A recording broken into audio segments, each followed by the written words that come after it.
Welcome to the Instructure monthly webinar. This is February 2025. I am your host, your customer success manager, Jonathan Burnos, and I'm excited to be bringing you the February release notes. We didn't have anything in January, so I'm excited to bring this back. We, at the kickoff or start of the year and the semester, things are just wild and crazy. So I had to attend some internal meetings in Instructure where I got some awesome information about roadmap. Super excited about some things that are coming. And talk a little bit about that today, show you where the resources are. We didn't have a release in December, so it's been some time for the Southeast to deliver our recording.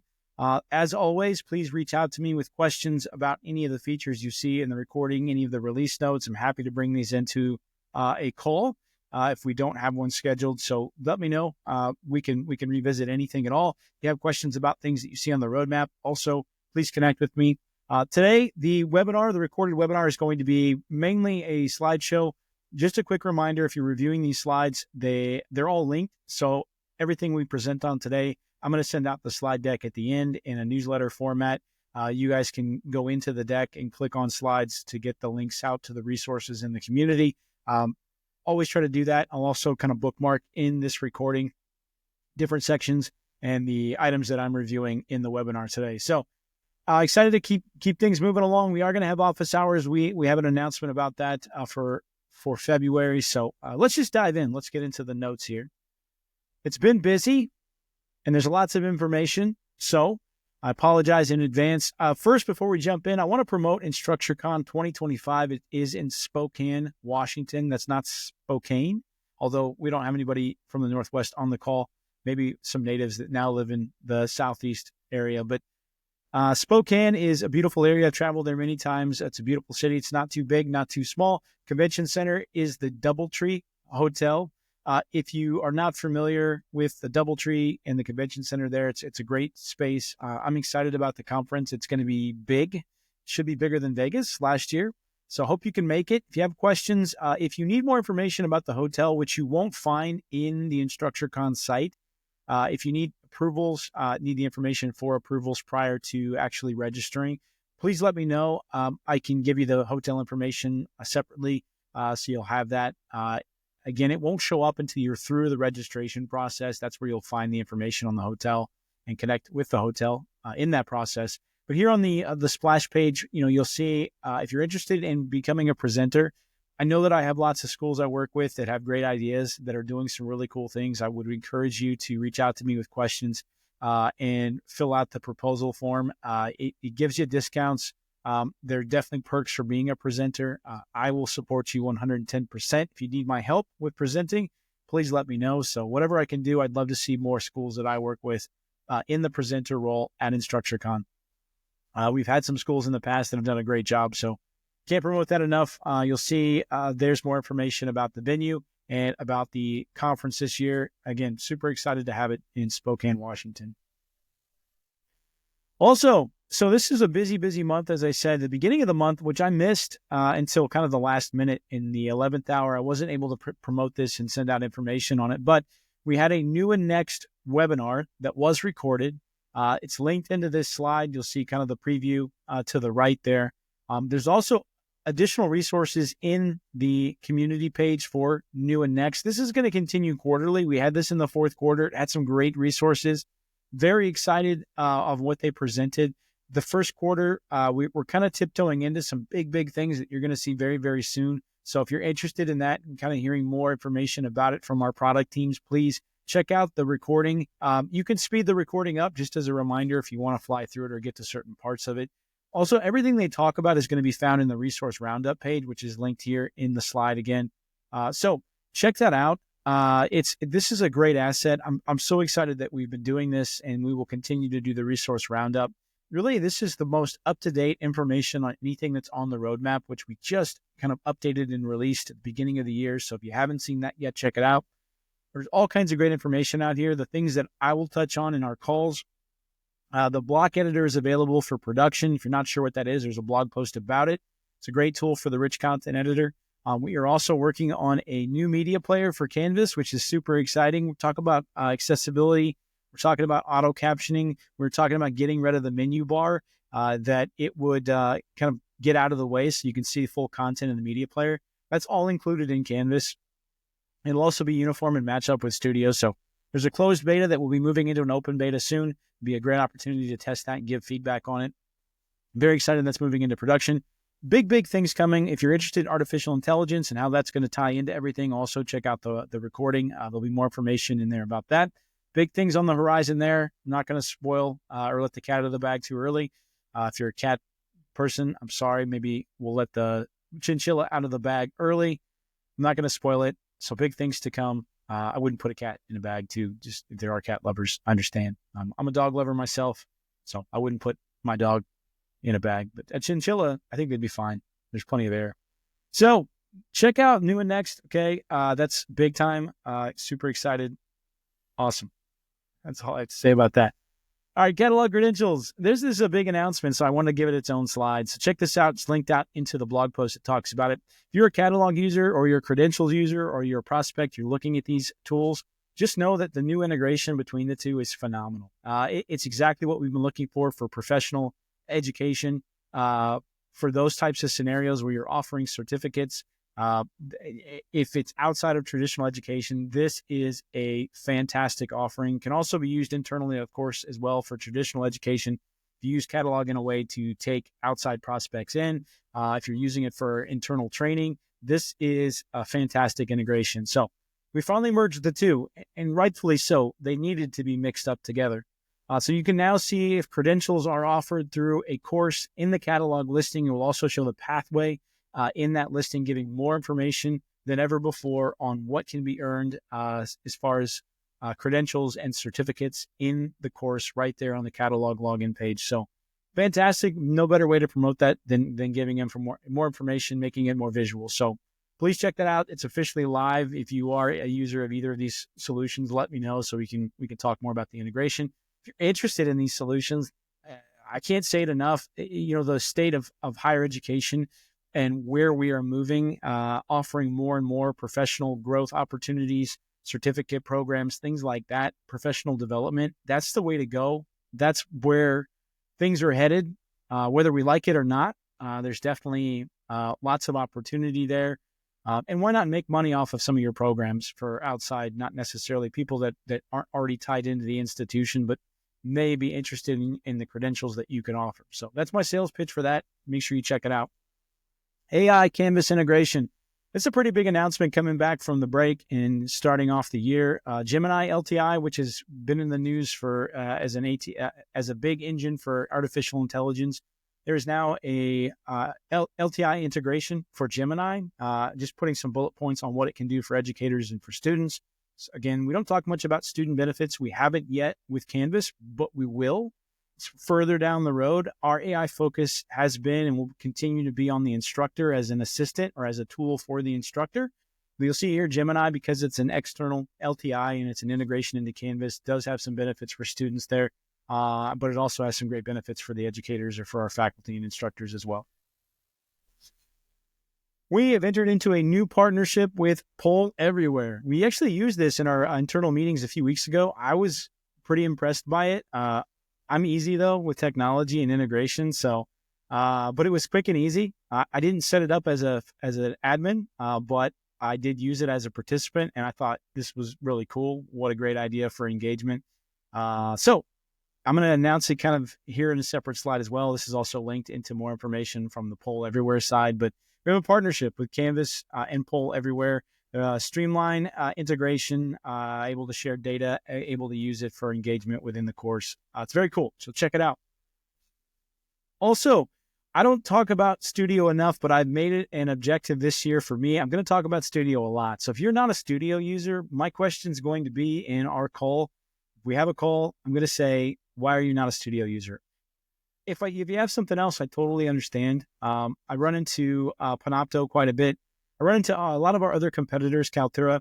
I will say those are becoming more and more expensive. They're increasing over time with both of those bigger options. Those tend to be where a lot of Canvas users reside, is in Panopto, Kaltura, other larger solutions like that. If you haven't reviewed Studio in a while, I would encourage you to do it. There are more and more integrations and continue to be on the roadmap between Studio and Canvas that just make it a really, really great solution and a really easy solution as far as sharing data and using video within the Canvas platform in your courses, in assessments. It's fantastic. I'm a visual learner, so I'm always going to be a fan of video. I know that many schools use outside sources. You might use YouTube, you might use Vimeo, you might use something else. Maybe you're using Zoom in a way to capture. This is the best way to integrate into a Canvas course because it is an Instructure product. It is meant to be with Canvas. So they're made for each other. You won't get that deep of an integration between Kaltura or Panopto.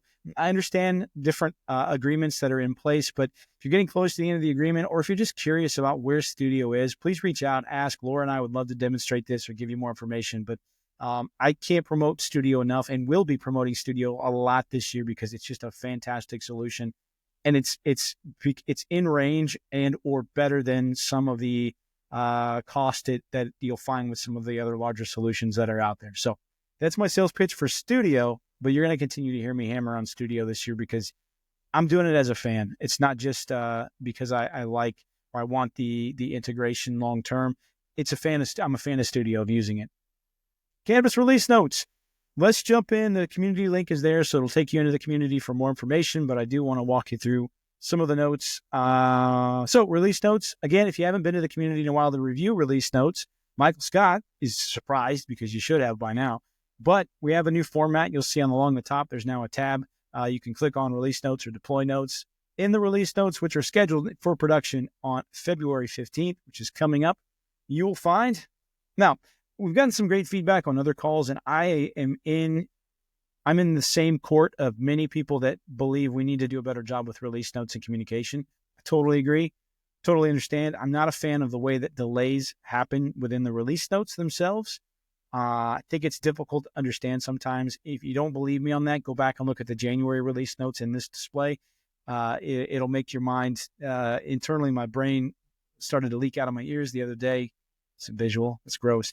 But it's because it was melting from the amount of red line in the January release notes. I don't like that. Hopefully we'll make some changes moving forward. That's what I tend to report up. But anyways, we have 2 delays in the current release, just pointing those out. The copy content, which is a cool feature, copy course page enhancements, and the page enhancements. Those are going to be 2 items that are delayed probably until the March release. But everything else, free game. We're going to go through it. First item, again, course copy page enhancements. So that, again, is a delay, but it's really an update into the Instructure UI inside of Canvas. The Instructure UI, just to kind of talk through verbiage, is really our internal design language. Whenever you hear me say Instructure UI, that's what I'm referring to, is really the display that you see when you're in or seeing functionality within a Canvas course. So this is when the term date's selected, the dates default to the term dates. Instructors have to contact their administrators if they want to update those term dates, if they're locked down by the course dates. So you'll notice the transparency or visual on being able to see these is key and phenomenal, and what we've been looking for quite some time. So just keep an eye on that. I think more information is good, and then also kind of catching that before the confusion happens between term and course dates. Also, the account level grading scheme, that's been going for quite some time. We've been pushing this since November. I still have many questions about this, so I'm going to follow up with more information. But the goal is to be able to enable account level grading schemes that can be set by the administrators and then pushed down into the courses, so instructors have something to start with. They can then have the ability to make changes to that, but you have a default that starts that may not be the Canvas default that's given if you have your own grading scale or your own grading scheme that you want to be used.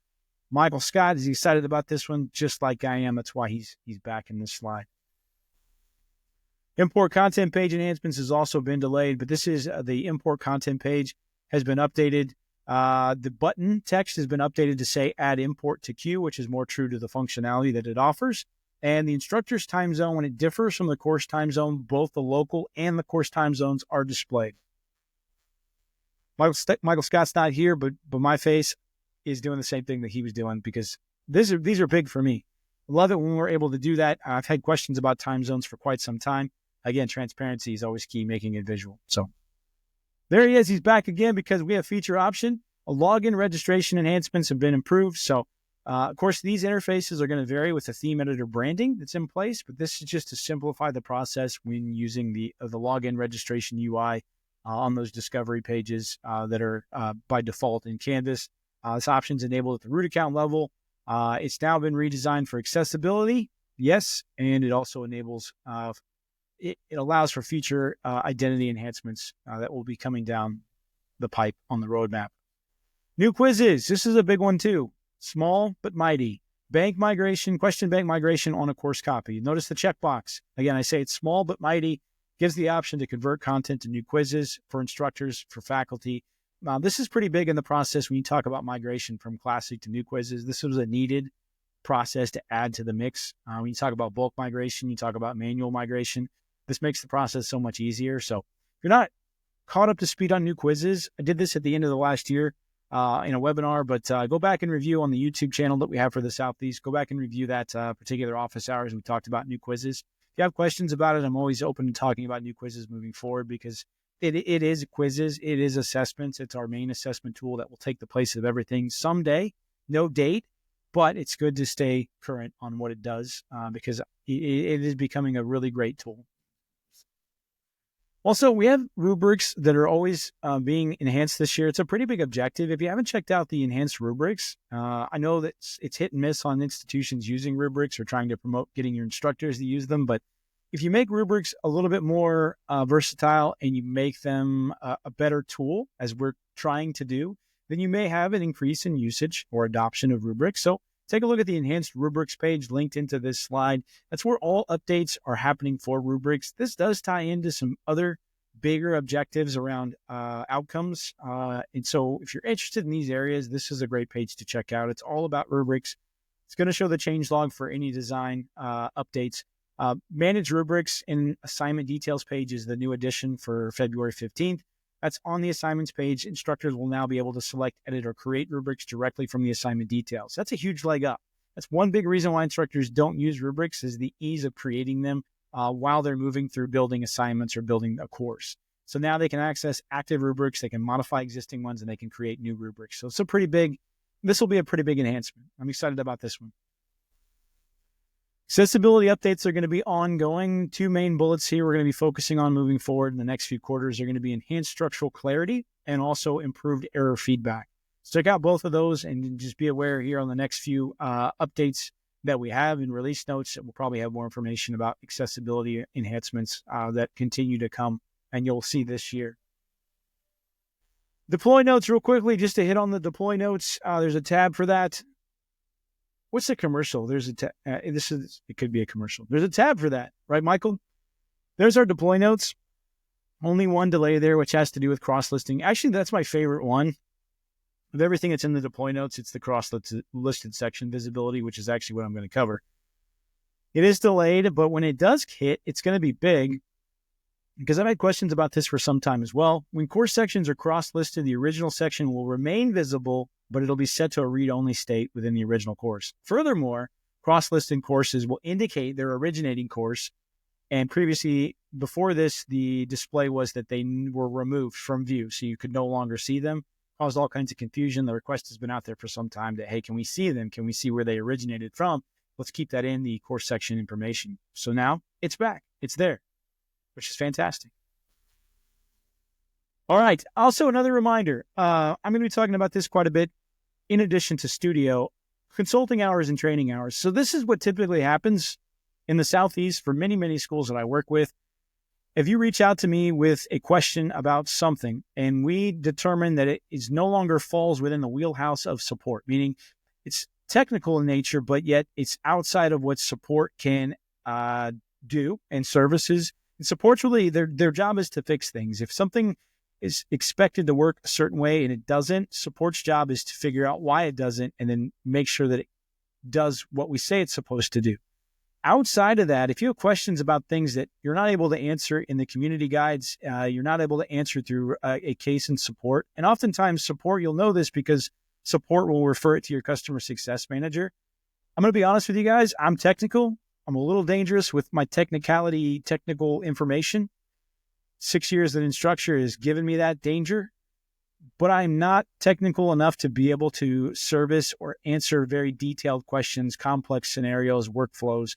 I will always try first, but if I don't have the answer, my role is to then find the answer, find the team that it goes to. Oftentimes, more often than not, it goes to our consulting team, who are technical experts, or it goes to our training team. Now, there's two different pathways here. Training can offer services that will help answer questions and help get that information out to many, many users so it can resolve a problem at the root and prevent it in the future. Consulting hours are very technical. It can be hands-on technical help with a certain workflow, certain problems, certain number of questions that you have. So it can be very training-like. However, consulting can also go into more hands to keyboard work. It can go into building it for you, which can save time, it can save money, it can save resources. Something to evaluate. Something that I'm going to be promoting a lot more this year are consulting hours or training hours, a bucket of hours for consulting, almost as an insurance, meaning it's rare that I run into it throughout the year that someone doesn't at some point couldn't benefit from consulting hours.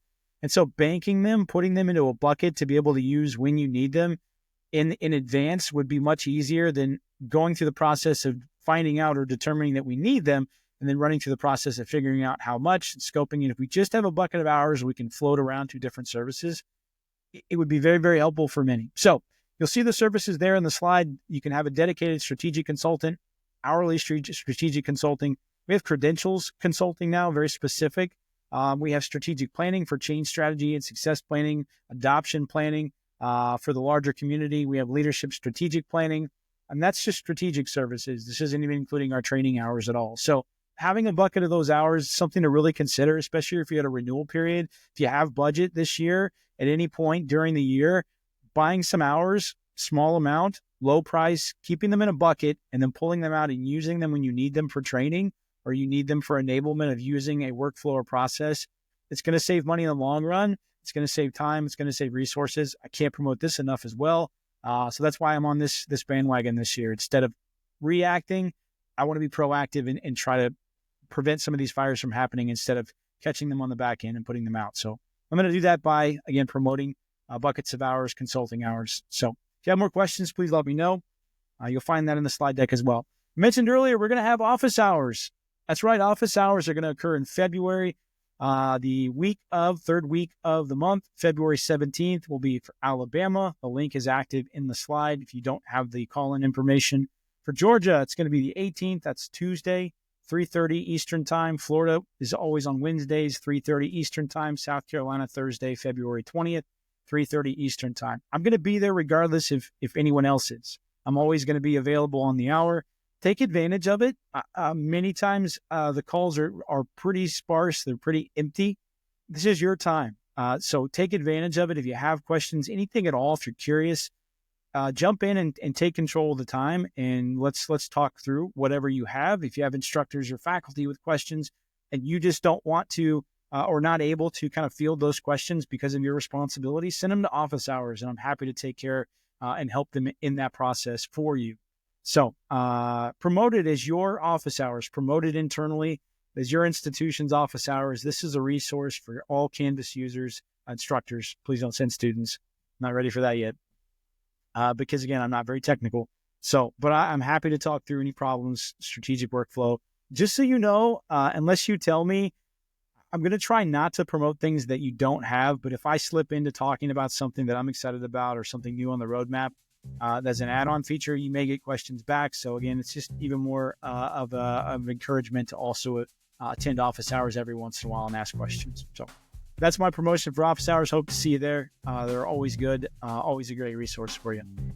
That's it, guys. That's all I got. I'm going to bookmark the recordings for you and make it available in the YouTube channel and send it out in the email. Again, just a reminder that everything is linked in the slide, the information. So please click on those links, find the information if you have questions about anything at all. As always, reach out. I'm happy to help. Love to schedule a call to talk through it. And you guys stay classy. You stay classy, Southeast region. And we'll see you during office hours coming soon. Thanks all.